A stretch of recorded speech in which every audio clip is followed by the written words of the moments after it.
Welcome to the Revolutionary CEO Podcast. I'm your host, Letitia Lynch, Paris lover, devoted boy mom, Capricorn, and chronic overachiever. After launching my business in 2020, it grew faster than I anticipated and quickly turned into all the things I hated about toxic corporate overwork culture. Now I'm restructuring it to prioritize the lifestyle I desire and break free from overworking without compromising my income. Join me every Wednesday as I give you the inside scoop on how to balance business, work, motherhood, self-care, and mental health. As your marketing coach, I'll also be sharing my experiences with contractors and clients, having a team, as well as personal and business branding, practical business and marketing advice, strategies, and tips. Let's get into it. Y'all, our obsession with these algorithms have really sucked the fun and, quite frankly, the conversions out of our content creation for our businesses. And I went live on Instagram with Jamar Diggs and Tamasha Super to talk about this yesterday. And I'm like, I already knew I wanted to talk about this on the podcast. And so let's talk about this. And I'm going to talk about it from my perspective first, because honestly, I love marketing, right? And I love content creation. Of course, I love it because I'm a marketing person, but I also just love social media before I started needing it for business. And then I did this in corporate for so long that I genuinely find that it's fun. It's fun to connect with my audience. It's fun to see that a simple tool like social media has built an entire business for me that I can never be so mad at it that I don't want to, I refuse to do it. But I did realize that it has definitely stopped being fun. Some of the things that I really enjoyed about content. So let me tell you my favorite marketing channel. So my favorite marketing channels has been, and it has been for the longest, Instagram is number one. I love Instagram. I love the community that I've built there. I absolutely love Instagram. My podcast, the things that I get to talk about and how I just get to be myself, even more of myself, because I feel like I just can word vomit on this mic and it's fun for me. But I just love that aspect of marketing. So anyway, one of the things that I stopped having fun with was my reels. I show my son a lot of my reels where I do the voiceovers because I think that they're hilarious and he loves them and he likes to guess whether or not it's my voice. And I just think I'm so good at it that I tend to do them all the time, right? And I used to do them so often and people love them. I get the best comments, and then I just stopped doing them.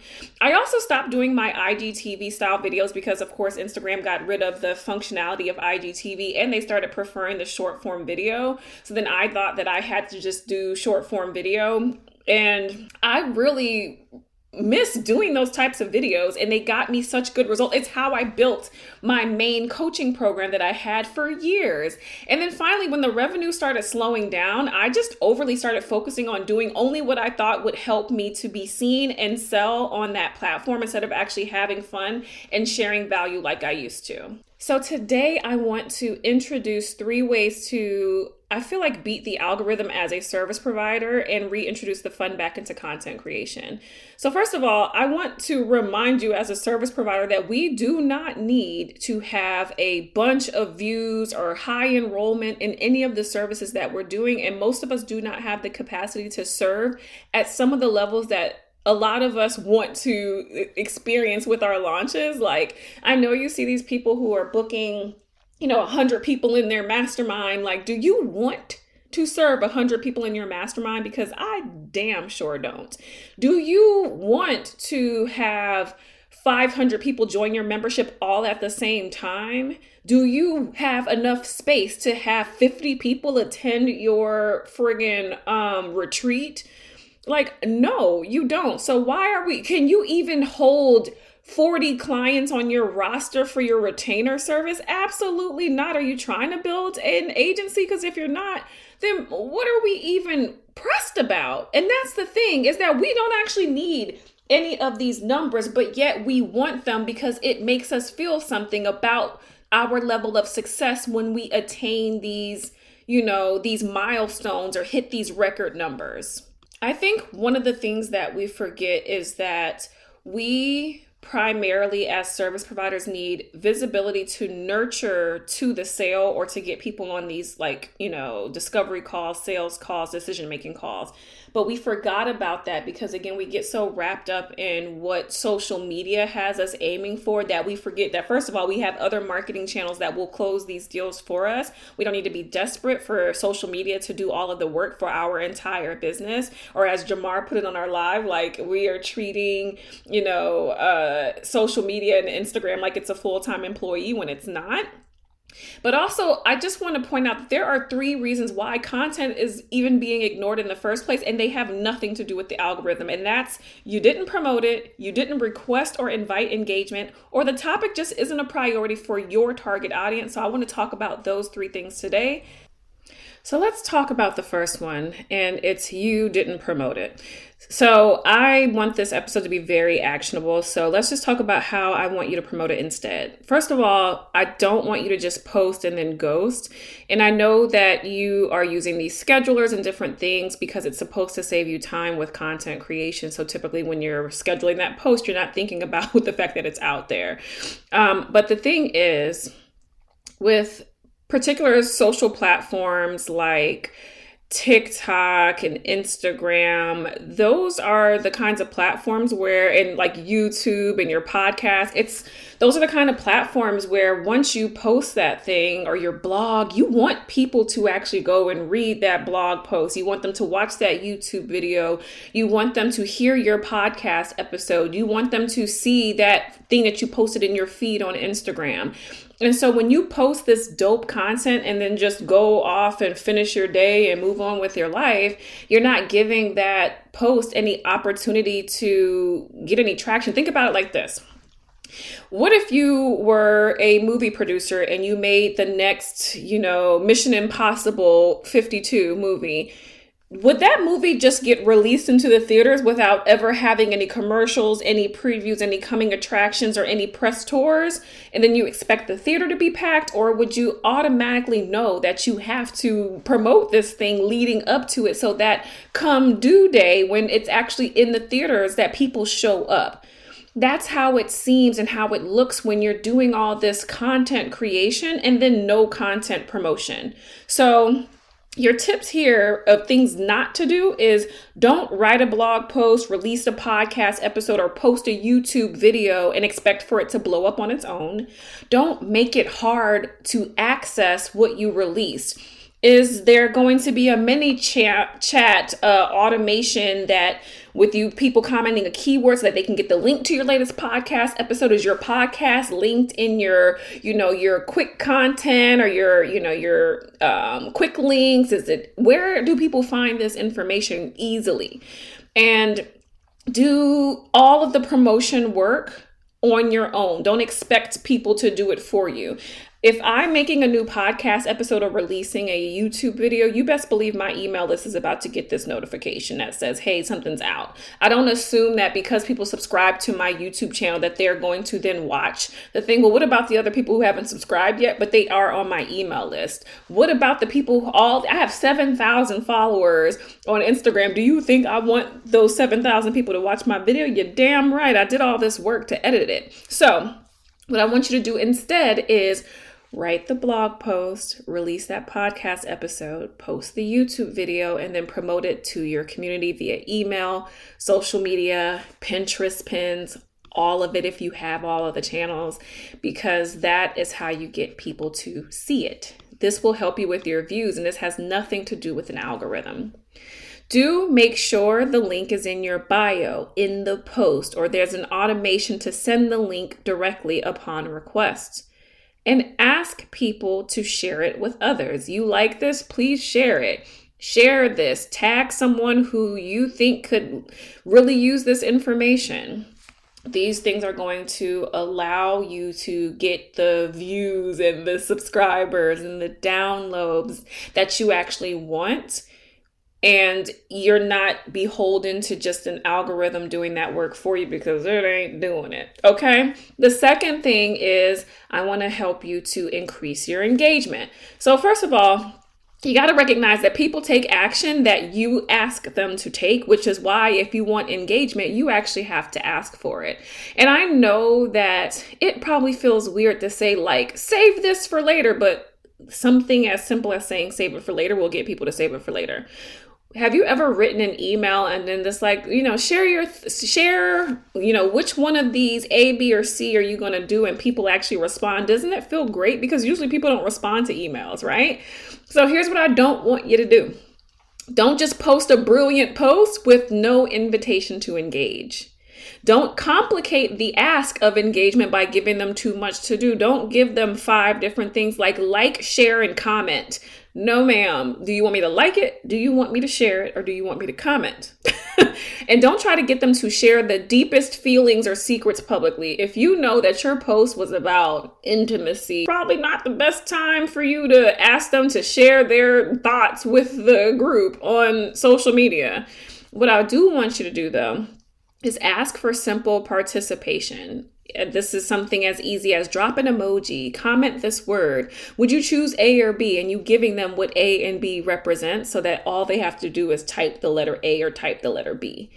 Be very specific with the request. So say things like, save this for later, DM if you are interested. And then lastly, engage with the people who engage with the post. Like, don't just let people post A or B and then you never say anything about the fact that they chose A or B. Like, what did you even want that engagement for? Like, just to watch people's answers for your own personal market research? What about the community part of social networking, right? What about customer service? When you're posting something on your platforms that represent your business, your engagement is customer service. It's them seeing how much pride you take in engaging with the community and how much support you give or how great you are to work with. You know what I'm saying? Are you relying on one marketing platform to help you attract all the leads and make all the sales in your business? Well, what if I could give you one strategy that will triple your content's impact, leading to more leads and more sales? Introducing Lead Overflow, a free 3-day workshop that will teach you sustainable marketing that keeps your business in front of leads even when you need to take a content break.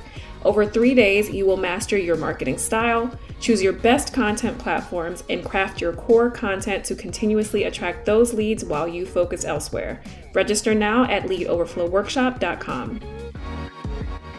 The third thing is how to find what their priority is. You're not talking about what they're prioritizing. And so if the topic you're talking about isn't their priority, your audience is definitely less likely to engage, especially if you're trying to attract those, and I know you are, trying to attract those higher caliber, higher quality, higher value clients. They are beyond those really basic posts about pain points and all that crap. If they can find it on Google, this is not going to be interesting enough for them to engage with because they're busy. So what I don't want you to do is spend so much time talking about pain points if you don't want to attract the people who complain all the time and just want to live in their pain points and not ever looking for a solution. You are going to get people commenting and commiserating with the pain points rather than people who are like, and I'm trying to fix this. Also, don't talk about something that they can easily solve with literally anyone, especially someone who is significantly cheaper than you. And please don't choose a topic that your audience is just not worried about fixing right now because it's not really impacting them all that much. I am not paying high ticket to solve little pain points. I am paying high ticket and premium prices to solve major problems that I literally cannot solve on my own, or I do not want to solve on my own, but this thing has to be dealt with. You know what I'm saying? What I do want you to do, though, is use the words and phrases your existing clients and leads use to describe what they're going through in your own content. And this is where you're going to get this information from. Because I see people telling you guys to do this, and it's like, well, where do I get that from? You get that from your sales calls, your discovery calls. You should have that on your application form or your contact form for people to book a discovery call. Like, what prompted you to, reach out to me about such and such service or about this particular topic? And they will tell you when they get on that discovery call, that sales call, that compatibility call. Ask them what's been going on and how long have they been dealing with that. They will tell you the exact phrases that they use to describe their problem. Because a lot of the times what we're doing as experts is using our expert words and our industry verbiage to describe a problem, because we are officially diagnosing the problem as the, theoretical doctors of our clients. But in reality, patients do not describe their symptoms the way that we would diagnose the problem, right? And so we have to leverage the same exact words that they're using so that when another person just like them is describing said problem, they will resonate immediately with your content because you are in fact saying it back to them the way that they feel it. And then I want to make sure that you are also focusing your content on what is most urgent for them emotionally and personally.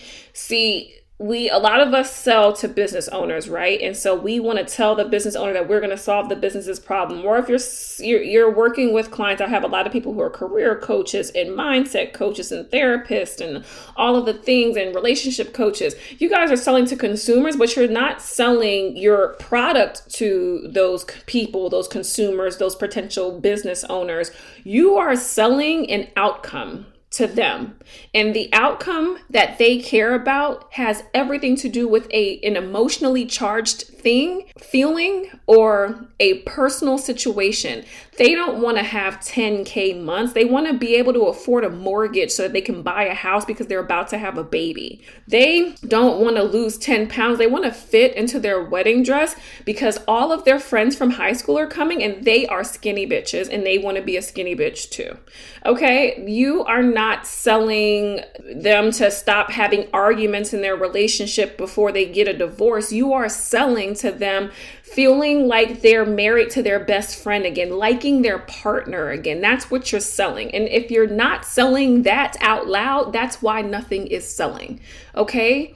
And then lastly, speak to the outcomes, which is the last thing, but I already went from giving you the emotional to telling you the outcomes that they want to experience. Both things are covered here. And so I want to wrap this episode up with telling you how to have fun again. Content, personally for me anyway, used to just be fun.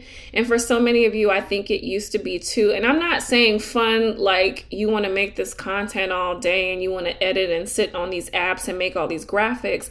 I mean fun as in we were posting content and everything we did worked, right?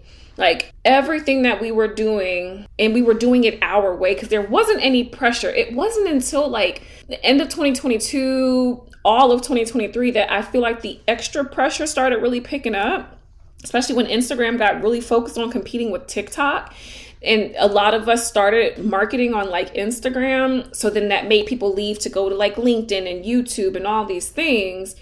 But honestly, content used to be fun because we were doing our thing and we were doing what we wanted to do. We still knew that we had to be intentional. We still talk from a level of expertise in a position of, brand authority, industry expertise, but we were showing up how we felt like showing up. We didn't have to learn a lot of hooks and tips and all these things. None of those things mattered then. We were telling stories, we were getting these clients, and we were showing up how we wanted to. Personally, for me, I was doing the most fun reels. I love doing the little voiceover things, and I love to do things that would make people laugh while still teaching. Like I am never not teaching. I'm not doing reels for your personal entertainment.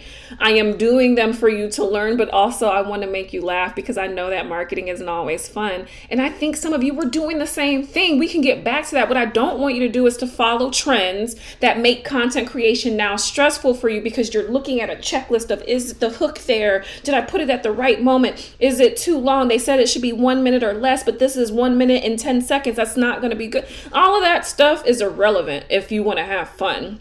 I don't want you to focus solely on doing what pleases the algorithm. I got sucked into that, and I am ashamed that I even cared because honestly, again, as a service provider, I don't even need the volume of people that some of these other caricature version of people are being online. I don't need that stuff. And you don't either. What I do need is for people who I actually want to work with, not the people who are watching me like I'm a friggin' clown. I want the people who are actually listening to the lesson and probably having fun because it's funny. But I want the people who come for the lesson, not for the entertainment. I want them to come for the education, not the entertainment. And because I want them to come for the education and not the entertainment, I need to stop friggin' performing for Instagram and performing for an algorithm and really start showing up for my people. And lastly, don't obsess over metrics that don't matter. Likes don't matter, follows don't matter, views don't matter. I know you're hearing someone with 7,000 followers on Instagram and however many I have on all these other platforms. I have followers on all the platforms. I get that. And you're thinking, girl, I have 100 followers. And to everybody else, that doesn't look like a real company. You know what doesn't look like a real company? When I go to your account that only has 100 followers and you have no content, or the content that you're doing is 6-second reels of you making food in the kitchen and you telling me to keep looking at your caption instead of you telling me something quick enough for me to decide whether or not I give a damn about it. It's very frustrating when that's all you're doing because you're trying to fight with Instagram's algorithm and you're not fighting for showing me the value more than your competitor around the corner. You know what I'm saying?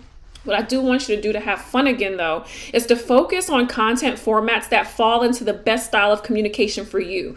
Is it text? Are you better at, words, writing words versus showing up on video and speaking the words? Then if that's the case, then that's the type of format that you should commit your content to and not do what this one platform likes. If that platform doesn't celebrate your text, then you shouldn't be on that platform. Your people are also other places. Do commit to marketing platforms that focus on the format of content that is your best style of communication. Maybe you should be blogging and get off of YouTube if you hate video and talking like that is not your best form of communication because people are going to be bored anyway. We can tell when you hate that format of content, but you're only doing it to check off a box to say I'm on this platform because so-and-so expert who has X number of followers and makes X number of dollars is doing this particular platform. So I then need to be on this platform. No, you don't, because you're not going to perform well anyway, and you're going to hate every minute of it, and you're not going to be consistent because the second some shit goes down in your regular life, which it is going to happen, I don't care what it is, your kid can be sick from school, you're sick suddenly, you're tired. My mom got in a car accident randomly on a Tuesday. Do you think it was convenient for her to get in a car accident on my day? No, but it did happen, and guess what? I had to deal with it, and that's what's going to happen. Do you think I'm motivated to do a piece of content? Do you think I'm going to write a blog post on a day that I have to deal with a car accident? Absolutely not. Lastly, create the type of content that you and your audience actually enjoys. The voiceover reels are not only my favorite, it's been my audience's favorite too. I will spend an hour making a carousel, graphics that are so serious, talking about a topic, and then I'll say that same thing in a funny reel and it will blow up for me. And blow up for me is just like me getting like 5 comments and people sliding into my DMs. That's blowing up for me. And I'm like, look at this. And it's because I had fun. Okay.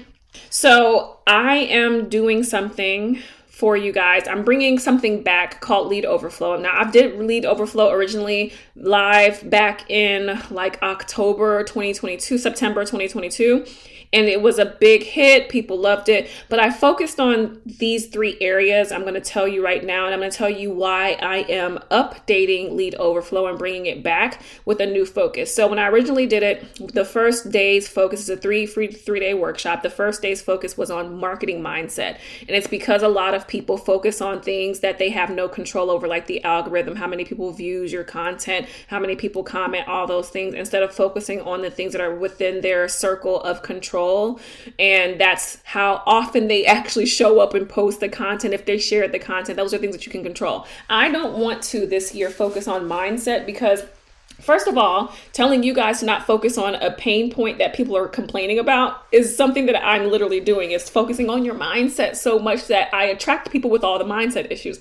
I don't want that. I need to attract people who know that marketing is significant to their business and they actually want to market. However, they don't want to waste their time with the marketing that they're doing. And they do want to actually enjoy the marketing because it's the only thing that makes it palatable for them and their business.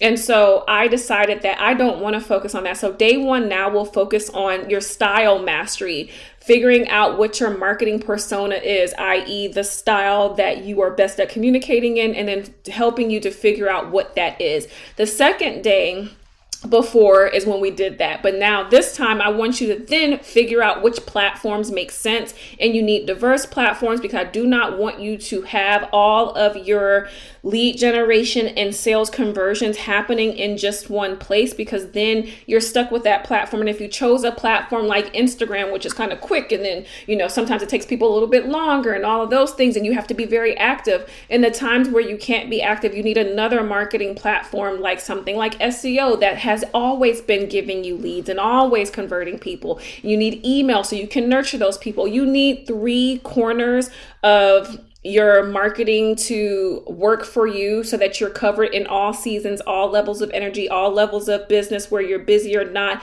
and all of the urgencies that you need revenue, whether it's I'm okay for now and I need money today. You need different platforms to help you to do that. And so that's what we're covering on day 2. And on day 3, I want to help you master the content. I want you to have core content that sits on those primary platforms, and there's going to be 3 that you're going to pick up. And I want you to have content that just sits on those platforms so that if you did nothing new, because you're busy, you had a baby, you're just found out you're pregnant, you're in the first trimester, you decide that you want to travel for a month or take a sabbatical, but you want your business to still be pumping in and bringing in the leads. I want you to have core content that continuously attracts leads, ensuring that your marketing efforts are effective even when you're focused elsewhere. We're doing all that in Lead Overflow. You can find that out at leadoverflowworkshop.com, or check out the show notes because the link surely will be there, and I can guarantee you probably already heard a little mini commercial about it too. I cannot wait to host you in this 3-day workshop, and I will see you in the next episode.